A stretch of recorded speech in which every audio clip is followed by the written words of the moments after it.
Hello friends. देखिए बच्चों, आज हम लोग क्लास 11th का लेसन नंबर 9 फिजिक्स का स्टार्ट करने वाले हैं। ठोसों के यांत्रिक गुण, मैकेनिकल प्रॉपर्टी ऑफ सॉलिड। ठीक है। देखिए, आज हम लोग स्टार्ट करेंगे इस चैप्टर को।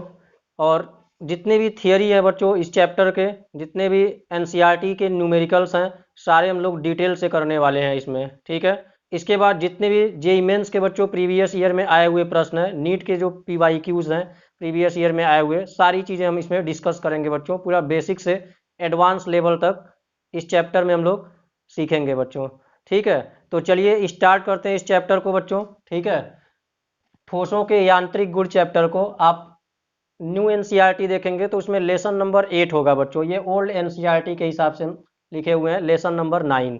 तो शुरू करते हैं बच्चों। देखिए, ठोसों के यांत्रिक गुण। ठीक है। देखिए, इसमें बेसिकली हम लोगों को क्या पढ़ना है सबसे पहले।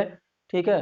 ठोसों के बारे में बात करें तो ठोसों के अंदर बच्चों अगर हम एक्सटर्नल फोर्स लगाते हैं, बाह्य बल लगाते हैं, ठीक है, तो उस बाह्य बल लगाने के हिसाब से बच्चों उस ठोस के अंदर किस प्रकार का इफेक्ट देखने को मिलेगा, किस प्रकार का उसके अंदर प्रभाव देखने को मिलेगा, क्या उसके अंदर परिवर्तन देखने को मिलेगा, ये सारी चीज़ें इस चैप्टर के बारे में हम लोग पढ़ेंगे। ठीक है। तो एक्सटर्नल फोर्स लगाने पर किसी भी सॉलिड के अंदर बच्चों क्या चेंजेस देखने को मिलते हैं, क्या परिवर्तन देखने को मिलता है, वो सारी चीज़ें इस चैप्टर में हम लोग पढ़ने वाले हैं।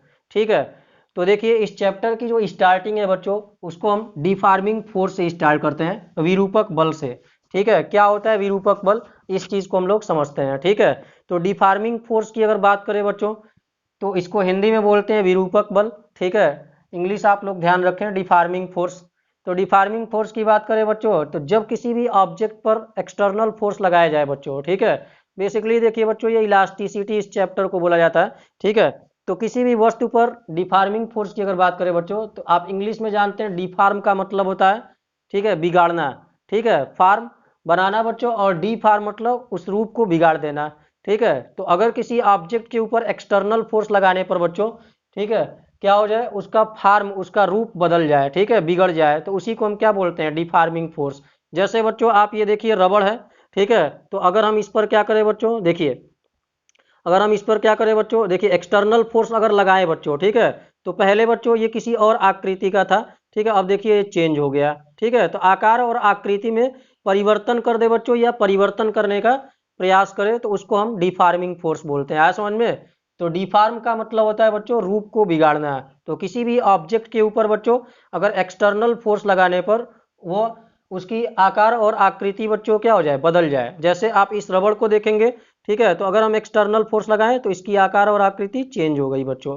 ठीक है। तो इसको हम क्या बोलेंगे, ये हम जो एक्सटर्नल फोर्स लगा रहे हैं बच्चों, इसी एक्सटर्नल फोर्स को हम डिफार्मिंग फोर्स बोलेंगे।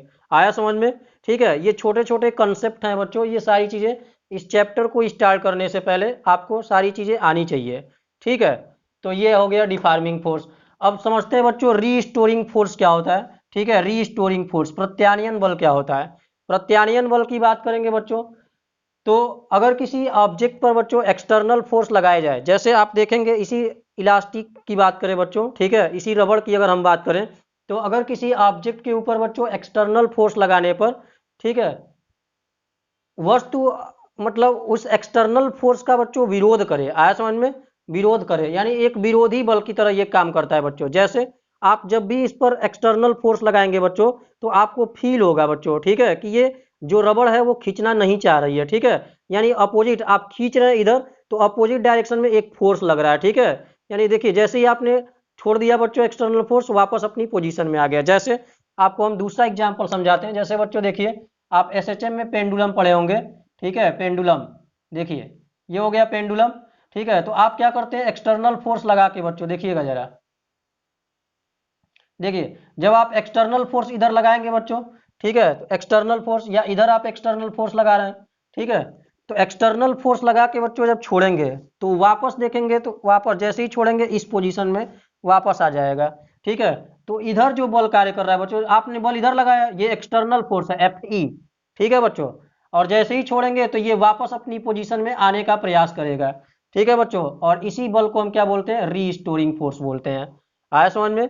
ठीक है। तो रीस्टोरिंग फोर्स ये हो गया बच्चों। ठीक है। यानी जब भी हम एक्सटर्नल फोर्स लगाए बच्चों तो उसके अपोजिट में एक दूसरा फोर्स वर्क करे, ठीक है, जो आपके एक्सटर्नल फोर्स का क्या करे, विरोध करे। आया समझ में। जैसे क्या है, आप ही लोगों को ठीक है पढ़ने के लिए कहा जाता है, ठीक है, तो हम लोग क्या करते हैं उसमें लापरवाही करते हैं, ठीक है, तो टीचर क्या करते हैं एक्सटर्नल फोर्स लगाते हैं, ठीक है, कि बच्चे पढ़ लो पढ़ लो पढ़ लो, ठीक है, आप कहेंगे नहीं पढ़ेंगे नहीं पढ़ेंगे, ठीक है, तो क्या हो गया, जो आप बोल रहे हैं नहीं पढ़ेंगे वही क्या है रीस्टोरिंग फोर्स है। आया समझ में, ठीक है, यानी एक्शन का जो रिएक्शन होगा बच्चों, ठीक है, उसी को हम क्या बोलेंगे रीस्टोरिंग फोर्स, ठीक है। आपने क्या किया बच्चों, इधर एक्सटर्नल फोर्स लगाया और जैसे ही छोड़ेंगे बच्चों तो वापस ये अपनी पोजीशन में आना चाहेगा, इसी कंडीशन को इसी फोर्स को बच्चों हम क्या बोलते हैं रीस्टोरिंग फोर्स। जैसे आप स्प्रिंग के बारे में देखिए बच्चों, जैसे स्प्रिंग से, ठीक है, स्प्रिंग से ये ऑब्जेक्ट बंधा हुआ है एम द्रव्यमान का, ठीक है, आपने फोर्स लगाया बच्चों, इधर फोर्स लगा के मान लीजिए डिस्प्लेस कर दिया इसको यहाँ से, ठीक है, यहाँ पर आ गया ये, ठीक है, तो ये विरोध करने की वजह से बच्चों देखिए एक्सटर्नल फोर्स लगाने की वजह से डेल्टा एक्स मान लीजिए विस्थापित हुआ है, तो जैसे ही आप फोर्स लगाएंगे बच्चों तो आपको फील होगा, ठीक है, कि ये इधर भी फोर्स लगा रहा है, ठीक है, इधर भी फोर्स लगा रहा है, जिसको हम बोलते हैं रीस्टोरिंग फोर्स बच्चों, ठीक है। अगर ये फोर्स नहीं लगाता बच्चों, ठीक है, अपोजिट डायरेक्शन में फोर्स नहीं होता है, ठीक है, तो वापस ये बच्चों स्प्रिंग क्या करता है, ठीक है, वापस अपनी पोजीशन में इस ऑब्जेक्ट को नहीं ला पाता। आया समझ में, ठीक है। तो रीस्टोरिंग फोर्स की बात करें बच्चों, तो यदि किसी बॉडी पर एक्सटर्नल फोर्स लगाने पर बच्चों, ठीक है, उसके अपोजिट डायरेक्शन में, उसके विपरीत दिशा में, ठीक है बच्चों, क्या हो उसके विपरीत दिशा में एक एक्स्ट्रा फोर्स वर्क करे, उसी फोर्स को हम क्या कहते हैं रीस्टोरिंग फोर्स। ये दोनों तरीके से हो सकता है बच्चों। जैसे मान लीजिए आपने इधर बल लगाया, तो इधर बल लगाएंगे जैसे ही छोड़ेंगे तो वापस अपनी पोजीशन में आ जाएगा, ठीक है। तो जब इधर बल लगाएंगे, इधर एक्सटर्नल फोर्स लगाएंगे, एफ ई अगर इधर हो गया, ठीक है बच्चों, एफ ई अगर इधर हो गया तो हमारा रीस्टोरिंग फोर्स किधर होगा बच्चों, उसका डायरेक्शन इधर होगा।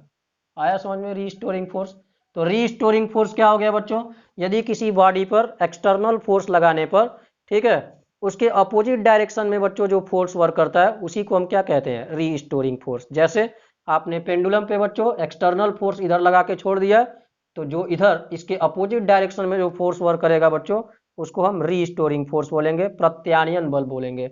इसको हम आंतरिक प्रत्यानयन बल भी बोलते हैं बच्चों, इंटरनल रीस्टोरिंग फोर्स भी बोलते हैं, ध्यान दीजिएगा, ठीक है। तो ये हो गया आपका रीस्टोरिंग फोर्स। उसी तरीके से बच्चों इसी में आप मान लीजिए फोर्स इधर लगा रहे हैं, ठीक है, तो इधर लगाएंगे तो अपोजिट डायरेक्शन में इधर फोर्स लगेगा, ठीक है, रीस्टोरिंग फोर्स, ठीक है, इस तरीके से तो इसको हम बोलेंगे, ठीक। तो आई होप समझ में आया होगा आप लोगों को डिफॉर्मिंग फोर्स और रीस्टोरिंग फोर्स।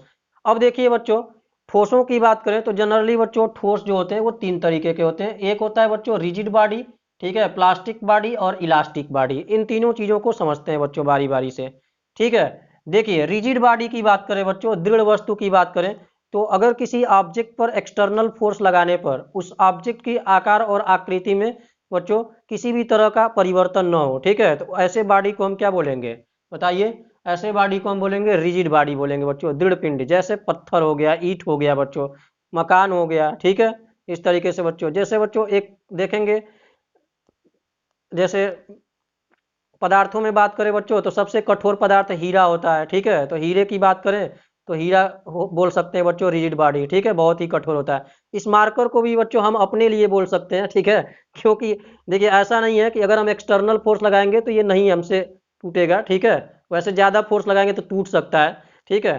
तो ये रिजिड बॉडी हमने क्या बोला, रिजिड बॉडी उनको बोलेंगे बच्चों जिसके ऊपर एक्सटर्नल फोर्स, तो मैक्स जनरली आप देखेंगे बच्चों तो कोई भी ऐसा पिंड नहीं है, कोई भी ऐसी बॉडी नहीं है जिसको हम rigid body perfectly rigid body का नाम दे सके। ये सब चीज़ें आइडियल केस में सारी चीज़ें बच्चों पॉसिबल हैं। आया समझ में, ठीक है। तो रिजिड बॉडी अब जैसे मकान ही है बच्चों, हमने बोला मकान हो गया, दीवार हो गया, इस मकान को गिराना है तो क्या करिए, बुलडोजर लाइए, अभी गिर जाएगा, इसको इसकी औकात पता चल जाएगी, ठीक है। आया समझ में, तो परफेक्टली कोई चीज़ पॉसिबल नहीं है बच्चों 100%, ठीक है, लेकिन हम अपने रिस्पेक्ट में, ठीक है, दूसरों के रिस्पेक्ट में बोल सकते हैं, ठीक है, कि मकान हो गया, मार्कर हो गया, दीवार हो गया, ये सब क्या है बच्चों रिजिड बॉडी है। आया समझ में, जिसके ऊपर एक्सटर्नल फोर्स लगाया जाए तो उसके आकार और आकृति में किसी प्रकार का कोई परिवर्तन न देखने को मिले बच्चों, ठीक है। उसी तरीके से समझते हैं बच्चों प्लास्टिक बॉडी क्या होती है। अब प्लास्टिक बॉडी भी जानते हैं बच्चों, ठीक है, जैसे प्लास्टिक बॉडी, ठीक है, प्लास्टिक का एग्जाम्पल बच्चों, ठीक है, तो इसके एग्जाम्पल की बात करें तो प्लास्टिक बॉडी का अगर आपको डेफिनेशन देना है बच्चों तो क्या होगा, यदि किसी ऑब्जेक्ट पर एक्सटर्नल फोर्स लगाने पर उसके आकार और आकृति में अस्थायी परिवर्तन आ जाए, यानी वापस वो अपनी पोजीशन पे ना आ पाए बच्चों, ठीक है, उसके अंदर एक बार अगर एक्सटर्नल फोर्स लगा दे, ठीक है, तो एक बार अगर एक्सटर्नल फोर्स लगा दे तो वो परमानेंट रूप से बच्चों क्या हो जाए, उसके अंदर परिवर्तन आ जाए, ठीक है, वापस अपनी पोजीशन में ना आ पाए। जैसे बच्चों देखिए ये एक प्लास्टिक है, आया समझ में? तो प्लास्टिक है बच्चों, तो अगर देखिए इसका शेप अगर देखेंगे, आकृति देखेंगे बच्चों, आकार, ठीक है, तो एक तरीके से ये क्या होगा, आयत बोल सकते हैं, ठीक है। देखिए जब इस पर आप देखेंगे तो इस तरीके से अगर हम एक्सटर्नल फोर्स लगा रहे हैं बच्चों, देखिए एक्सटर्नल फोर्स लगाएंगे तो एक्सटर्नल फोर्स लगाने पर देखिए, एक्सटर्नल फोर्स लगाने पर ये क्या हो जा रहा है, देखिए चेंज हो जाएगा। देखिए एक्सटर्नल फोर्स जब हम लगाएंगे तो एक्सटर्नल फोर्स लगा रहे हैं बच्चों इस तरीके से, तो देखिए अब ये कैसा हो गया, देख लीजिए इस तरीके से, आया समझ में? तो ये देखिए परमानेंट रूप से चेंज हो गया कि नहीं चेंज हो गया, ठीक है, तो इसको हम बोलेंगे बच्चों प्लास्टिक बॉडी। आया समझ में? तो प्लास्टिक बॉडी क्या होता है, यदि किसी ऑब्जेक्ट पर बच्चों क्या करे, एक्सटर्नल फोर्स लगाने पर वापस वो अपनी, ठीक है बच्चों, पोजीशन को मेंटेन न कर पाए, ठीक है, यानी वापस अपनी पोजीशन पे न आ पाए, ठीक है, आकार और आकृति में अस्थायी रूप से परिवर्तन देखने को मिल जाए, ठीक है। इलास्टिक बॉडी की बात करते हैं बच्चों, यहीं से हमारे चैप्टर की स्टार्टिंग होती है, इलास्टिसिटी। आया समझ में? इंपॉर्टेंट टॉपिक है इलास्टिक बॉडी, यहाँ से देखिए आप लोग समझिए, ठीक है। तो प्रत्यास्थ वस्तु इसको हिंदी में बोलते हैं बच्चों। तो इसके डेफिनेशन की अगर हम बात करें तो यदि किसी ऑब्जेक्ट पर बच्चों एक्सटर्नल फोर्स लगाने पर, बाह्य बल लगाने पर उसके आकार और आकृति में परिवर्तन हो जाए, लेकिन जैसे ही बच्चों हम एक्सटर्नल फोर्स हटाएं वस्तु अपनी पोजीशन को बच्चों क्या करे, प्राप्त कर ले, ठीक है, मेंटेन कर ले बच्चों, ठीक है, वापस अपनी पोजीशन में आ जाए। जैसे बच्चों इसी रबड़ की हम बात कर रहे थे, देखिए जैसे ही हमने एक्सटर्नल फोर्स लगाया, ठीक है बच्चों, इसके आकार और आकृति में परिवर्तन हो गया, ठीक है, लेकिन जैसे ही बच्चों हम एक्सटर्नल फोर्स हटाएंगे ये वापस अपनी पोजीशन को प्राप्त कर लेगा। आया समझ में? ऐसे बॉडी को हम क्या बोलते हैं, इलास्टिक बॉडी बोलते हैं। आया समझ में? इलास्टिक बॉडी इसी से बना है बच्चों इलास्टिसिटी। यहाँ पे वो बोल सकते हैं बच्चों, देखिए यहाँ पे एक्सटर्नल फोर्स लगाए, ठीक है, एक्सटर्नल फोर्स लगाने के बाद जैसे ही हटाएंगे तो ये वापस अपनी पोजीशन पे आ जाएगा, हालांकि पहले ये थोड़ा मोशन करेगा इस वजह से, ठीक है, तो एसएचएम करेगा इसमें, ठीक है। तो इसका एग्जाम्पल देखिए, रबड़ का एग्जाम्पल, जैसे ही एक्सटर्नल फोर्स लगाएंगे बच्चों तो क्या हो जाएगा, ये इसका आकार और आकृति परिवर्तन हो जाएगा, ठीक है, परिवर्तित हो जाएगा, और जैसे ही हमने बच्चों एक्सटर्नल फोर्स हटाएंगे तो ये वापस अपनी पोजीशन पे प्राप्त कर लेगा। आया समझ में? तो इसी घटना को बच्चों हम क्या बोलते हैं, ठीक है, प्रत्यास्थ वस्तु बोलते हैं ऐसे ऑब्जेक्ट को, ठीक है। अब इलास्टिसिटी इसी से बना है बच्चों, प्रत्यास्थता समझते हैं, ठीक है। देखिए प्रत्यास्थता क्या होता है, तो प्रत्यास्थता की अगर बात करें बच्चों तो अगर किसी वस्तु पर बच्चों एक्सटर्नल फोर्स लगाने पर तो आकार और आकृति में परिवर्तन हो जाए तो इसी घटना को डिफार्मिंग फोर्स बोलते हैं बच्चों, है ना, डिफार्मिंग फोर्स। तो डिफार्मिंग फोर्स क्या होगा बता दिया हम, तो इसी घटना को हम लोग डिफार्मिंग फोर्स बोलते हैं। तो अगर इलास्टिसिटी का अगर आपको डेफिनेशन देना है बच्चों तो आप क्या बोलेंगे, किसी वस्तु के पदार्थ का वह गुण जिसके कारण बच्चों किसी बाह्य बल लगाने पर, अब देखिए बाह्य बल के जगह पे बच्चों देखिए अब क्या बोल सकते हैं, डिफार्मिंग फोर्स भी बोल सकते हैं, क्योंकि हमको रूप को बिगाड़ना है। तो एक्सटर्नल फोर्स लगाएंगे तभी रूप बिगड़ेगा, तो एक्सटर्नल फोर्स लगाने पर रूप बिगड़ गया, फॉर्म बिगड़ गया, तो इसको डिफार्मिंग फोर्स नाम दे सकते हैं। तो डेफिनेशन कैसे देंगे, किसी वस्तु के पदार्थ का वह गुण जिसके कारण वस्तु, ठीक है, वह वस्तु किसी विरूपक बल के द्वारा उत्पन्न आकार या आकृति के परिवर्तन का विरोध करती हो, और जैसे ही बच्चों क्या कर दिया जाए, डिफार्मिंग फोर्स हटा लिया जाए। डिफार्मिंग फोर्स का मतलब एक्सटर्नल फोर्स हटा लिया जाए तो वह वस्तु अपनी प्रारंभिक स्थिति को प्राप्त कर ले बच्चों, ठीक है। वस्तु के इस गुण को ही हम क्या कहते हैं बच्चों, इलास्टिसिटी कहते हैं। आया समझ में?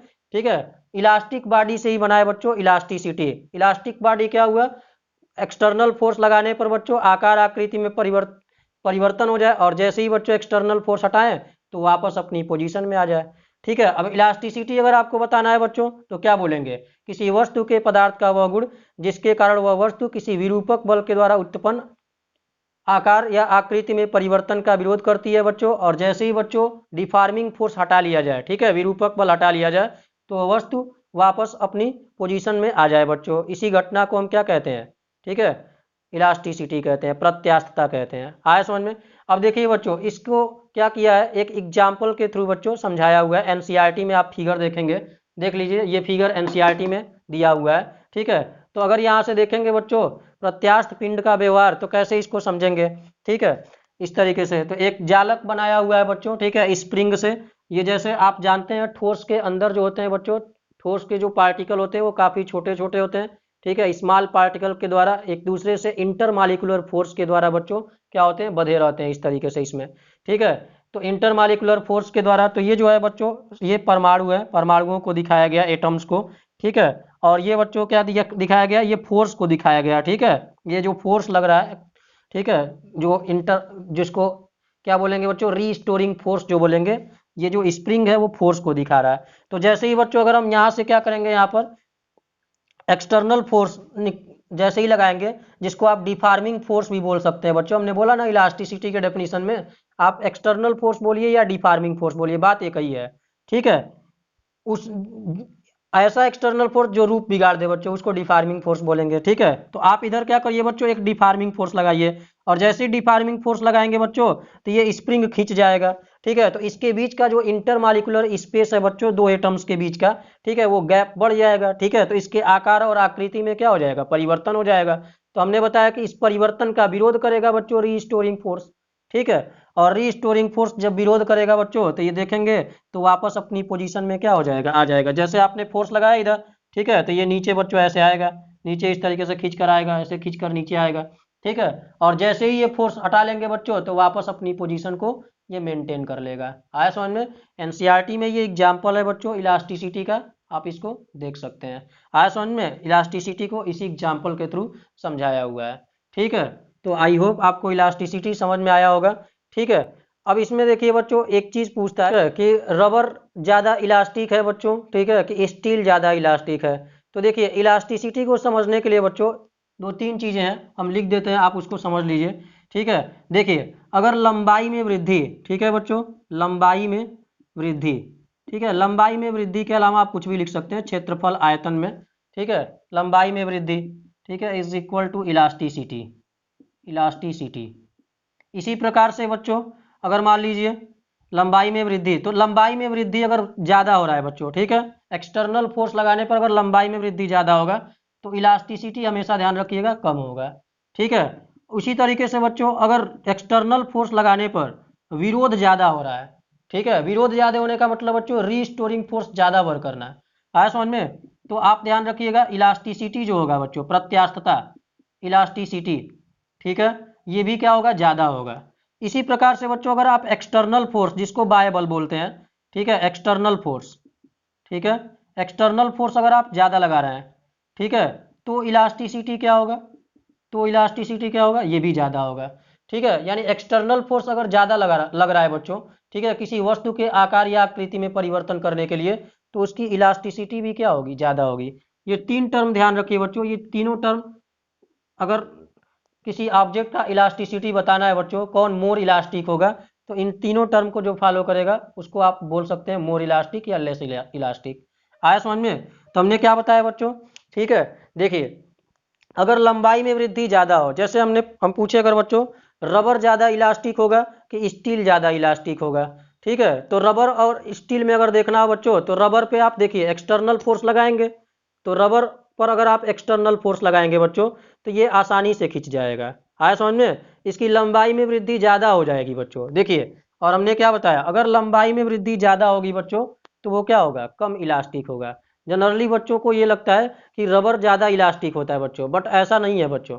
ठीक है, रबर क्या होगा, लेस इलास्टिक होगा स्टील की अपेक्षा बच्चों। क्यों? क्योंकि इसका जो देखिए बच्चों यहाँ पे क्या है, इसको अगर आप एक्सटर्नल फोर्स लगाएंगे तो काफ़ी कम फोर्स लगाने पर ही बच्चों, ठीक है, ये आसानी से खिंच जाएगा। तो हमने बोला एक्सटर्नल फोर्स अगर कम होगा बच्चों, तो इलास्टिसिटी कम होगा। आया समझ में? एक्सटर्नल फोर्स अगर कम होगा बच्चों, ठीक है, तो इलास्टिसिटी क्या होगा, कम होगा। ज़्यादा होगा तो ज़्यादा होगा। ठीक है, उसी तरीके से विरोधी बल अगर कम है बच्चों, ठीक है, तो इलास्टिसिटी भी क्या होगा, कम होगा। लंबाई में वृद्धि अगर बच्चों क्या हो रहा है, अगर कम हो रहा है, ठीक है, तो इलास्टिसिटी क्या होगा, ज़्यादा होगा। एक तरीके से इन्वर्सली प्रोपोर्शनल बोल सकते हैं। ठीक है, हालांकि इन्वर्सली प्रोपोर्शनल में एक रूल चलता है बच्चों, ठीक है, इस तरीके से ध्यान दीजिए। तो क्या बोलेंगे बच्चों, देखिए इसमें क्या हुआ, थोड़ा सा ही बल लगा रहे हैं बच्चों, ठीक है, तो ये क्या हो जा रहा है, इसके आकार और आकृति में परिवर्तन हो जा रहा है। तो कम फोर्स लगाएंगे, ठीक है, तो इलास्टिसिटी क्या होगा, कम होगा। ठीक है, और देखिए इसका जो फोर्स, कम फोर्स लगाने पर मतलब विरोधी बल क्या है, इसका कम है बच्चों, कम विरोध कर रहा है आसानी से, इसीलिए तो खिंच जा रहा है। ठीक है, अब जैसे क्या है, हम ही आपको कहते हैं बार बार पढ़ने के लिए, नहीं पढ़ते हैं आप, ठीक है, तो हमको क्या करना पड़ेगा, ठीक है, कुछ एक्स्ट्रा फैक्टर लगाना पड़ेगा, ठीक है, आप जानते ही हैं, ठीक है। तो विरोध क्या होगा बच्चों, ठीक है, विरोध क्या हो रहा है यहाँ पे, कम हो रहा है, विरोध जब कम होगा तो इसकी इलास्टिसिटी कम होगी। लंबाई में वृद्धि देख रहे हैं आप, ज़्यादा हो रहा है, तो लंबाई में वृद्धि ज़्यादा होगी तो इलास्टिसिटी क्या होगी, कम होगी। हम ये नहीं बोलते हैं बच्चों कौन कितना ज़्यादा खींच जा रहा है, ठीक है, कौन वापस अपनी पोजीशन में जल्दी आ जा रहा है, ये इलास्टिसिटी होता है। आया समझ में, इसको बोलते हैं इलास्टिसिटी। उसी तरीके से आप स्टील को देखेंगे बच्चों, ये स्टील को, तो स्टील में अगर आप देखेंगे तो स्टील की बात करेंगे तो देखिए, अगर हम क्या करें बच्चों, यहाँ से, ठीक है, यहाँ से एक्सटर्नल फोर्स लगाए हैं, तो एक्सटर्नल फोर्स लगाएंगे, ठीक है, तो इसको इसके अंदर परिवर्तन करने में थोड़ा हमको उसके रिस्पेक्ट में ज़्यादा फोर्स लगाना पड़ेगा बच्चों। आया समझ में, उसके रिस्पेक्ट में ज़्यादा फोर्स लगाना पड़ेगा, और उसके रिस्पेक्ट में ज़्यादा फोर्स लगाएंगे तो जब बाह्य बल ज़्यादा हो जाएगा बच्चों तो इलास्टिसिटी क्या हो जाएगी, ज़्यादा हो जाएगी। जैसे हमने आपको क्या बोला, कौन वापस अपनी पोजीशन में जल्दी आएगा बच्चों, तो ये जल्दी आएगा बच्चों, देखिए ये जल्दी आएगा, ठीक है, ये जल्दी वापस आएगा अपनी पोजीशन में, जबकि रबड़ आपको लगेगा कि जल्दी आता है बट इससे जल्दी नहीं आएगा बच्चों, ठीक है, ये पहले आएगा रबड़ के रिस्पेक्ट में, ठीक है। तो कौन वापस अपनी पोजीशन में बच्चों जल्दी आता है उसको हम क्या बोलते हैं, मोर इलास्टिक बोलते हैं। तो ध्यान रखिएगा, आगे हम इसको डेरिवेशन से प्रूफ भी करेंगे बच्चों, डिराइव भी करेंगे, ठीक है, कि स्टील रबर से क्यों ज़्यादा इलास्टिक होता है बच्चों, ठीक है। ध्यान रखिएगा, यंग प्रत्यास्था गुणांक से, ठीक है बच्चों। तो ध्यान रखिएगा, जिसकी लंबाई में वृद्धि बच्चों डेल्टा, अगर हम रबर की बात करें बच्चों तो डेल्टा एल आर जो होता है बच्चों, ठीक है, यानी रबर की लंबाई में जो वृद्धि होती है वो क्या होती है बच्चों, डेल्टा एल एस स्टील की लंबाई में वृद्धि से ज़्यादा होती है। इसलिए बच्चों इलास्टिसिटी की बात करें, elasticity of steel is greater than elasticity of क्या होगा, रबर, ठीक है, ये ध्यान रखिएगा, ठीक है। स्टील ज़्यादा इलास्टिक होता है बच्चों रबर से, आया समझ में, ठीक है। तो ये सारी चीज़ें बच्चों हमने आपको समझाया इलास्टिसिटी में, ठीक है। अब इसके बाद हमारा जो अगला टॉपिक होगा बच्चों अब इसके बाद हमारा जो अगला टॉपिक होगा बच्चों प्रतिबल होगा, स्ट्रेस को हम लोग समझेंगे, स्ट्रेन को समझेंगे, स्ट्रेस स्ट्रेन कर्व को समझेंगे, ठीक है। चलिए बच्चों, अब इसमें एक अगला टॉपिक है लिमिट ऑफ इलास्टिसिटी, ठीक है। लिमिट ऑफ इलास्टिसिटी क्या होता है बच्चों, इसको समझ लीजिए। लिमिट ऑफ इलास्टिसिटी प्रत्यास्थता की सीमा बोलते हैं। तो प्रत्यास्थता की सीमा का मतलब ये है बच्चों, ठीक है, इलास्टिसिटी का भी एक क्या होगा बच्चों, लिमिट होगा, ठीक है। हमने इलास्टिसिटी ये बताया कि बच्चों अगर डिफार्मिंग फोर्स लगा रहे हैं तो देखिए बच्चों, अगर हम किसी वस्तु पर बाह्य बल लगाते हैं, ठीक है, तो बाह्य बल लगाने की वजह से उसके अंदर जो डिफार्मिंग फोर्स होता है, ठीक है, डिफार्मिंग फोर्स की वजह से उसके अंदर आकार और आकृति में जो परिवर्तन होता है, ठीक है, तो परिवर्तन होने के लिए उस डिफार्मिंग फोर्स की भी एक सीमा होनी चाहिए, ठीक है। अगर उस सीमा से ज़्यादा बल लगा देंगे, ठीक है, तो वो वस्तु वापस अपनी पोजीशन को मेंटेन नहीं कर पाएगा। जैसे बच्चों ये रबड़ है, ठीक है, तो रबड़ है, अगर हम एक सीमा से ज़्यादा बल लगा देंगे इस पर, ठीक है, तो ज़्यादा बल लगाएंगे तो ये क्या हो जाएगा, टूट सकता है बच्चों, देखिए टूट सकता है बच्चों, ज़्यादा टूट नहीं रहा है देखिए टूट गया कि नहीं टूट गया, ठीक है। तो एक सीमा से ज़्यादा फोर्स लगाएंगे तो ये टूट जाएगा बच्चों, ठीक है। तो ये क्या हो जाएगा, इसके अंदर का जो इलास्टिसिटी का जो नेचर है बच्चों वो धीरे धीरे समाप्त हो सकता है। तो हम प्रत्यास्थता की सीमा उसको बोलते हैं बच्चों, ठीक है। एक मैक्सिमम डिफार्मिंग फोर्स के अंतर्गत बच्चों अगर किसी ऑब्जेक्ट की इलास्टिसिटी की प्रॉपर्टी अगर बची रहे बच्चों, ठीक है, अभी समाप्त होने वाली ही हो बच्चों, ठीक है, तो उसको हम क्या बोलते हैं, प्रत्यास्थता की सीमा बोलते हैं, ठीक है। यानी इतना फोर्स लगाए बच्चों, ठीक है, कि एकदम खत्म ही होने वाला हो, ठीक है, उसकी इलास्टिसिटी अब एकदम समाप्त ही होने वाली हो, ठीक है, तो एकदम लास्ट पॉइंट तक की जो सीमा होती है उसी को इलास्टिसिटी की क्या बोलते हैं बच्चों, लिमिट बोलते हैं, ठीक है, प्रत्यास्थता की सीमा बोलते हैं। यानी अब उससे थोड़ा सा भी डिफार्मिंग फोर्स ज़्यादा लगाएंगे, एक्सटर्नल फोर्स थोड़ा सा भी लगाएंगे तो वो अपनी इलास्टिसिटी को प्रॉपर्टी को क्या कर देगा, समाप्त कर देगा। आया समझ में, इसको आगे हम पढ़ाएंगे बच्चों, भंजक प्रतिबल बोलते हैं, ठीक है, ब्रेकिंग स्ट्रेस, ठीक है, ये सारी चीज़ें। तो लिमिट ऑफ इलास्टिसिटी यही है बच्चों, ठीक है, कि अगर हम किसी ऑब्जेक्ट पर बच्चों एक सीमा से ज़्यादा डिफार्मिंग फोर्स लगा देते हैं, ठीक है, तो अगर एक सीमा से ज़्यादा डिफार्मिंग फोर्स लगाएंगे तो इसकी इलास्टिसिटी की प्रॉपर्टी समाप्त हो जाएगी। तो इलास्टिसिटी की प्रॉपर्टी समाप्त होने से पहले तक बच्चों जो मैक्सिमम डिफार्मिंग फोर्स लगाया जाता है उसी सीमा को हम क्या बोलते हैं, लिमिट ऑफ इलास्टिसिटी बोलते हैं। आया समझ में। तो आई होप बच्चों इलास्टिसिटी से रिलेटेड ये जितने भी टर्म्स हमने आपको पढ़ाए, ठीक है, सारी चीज़ें आपको अच्छे से समझ में आई होंगी, ठीक है। तो मिलते हैं नेक्स्ट लेक्चर में बच्चों, तब तक के लिए जय हिंद।